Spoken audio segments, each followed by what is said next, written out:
یہ cease fire جو ہے یہ مستحکم ہو ایز اے ہیومن بینگ. میرے خیال میں دنیا میں ہر ایک کی دعا یہی ہونی چاہیے.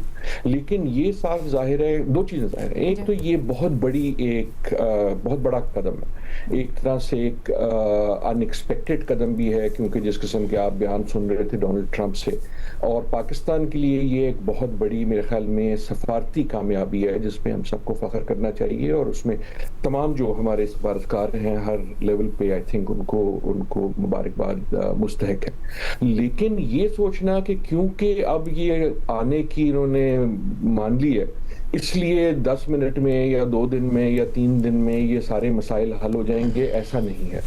بہت سے مسائل ایسے ہیں جس پہ دونوں جو فریقین ہیں، ایران اور امریکہ، ان کا ڈسٹنس بہت زیادہ ہے، ان کا جو مطلب اور مقصد ہے ان نکات سے وہ مختلف ہے. اور سب سے بڑی بات یہ کہ ایک تیسرا فریق ہے جس کا کلیئرلی انٹرسٹ یہ ہے کہ یہ جو گفتگو ہے یہ فیل ہو. ایک تیسرا فریق ہے اسرائیل اور خصوصاً نیتن یاہو، جس کی کوشش یہی ہے کہ جنگ جاری رہے. اسرائیل کی طرف سے میرے خیال میں نیتن یاہو صاحب کی بہت کلیئر ہیں، ان کے لیے جو ہے یہ لاسٹ بیسٹ چانس ہے جو ان کے مقاصد ہیں اس کو پورا کرنے کے لیے. اس لیے سیز فائر ان کے حق میں نہیں ہے.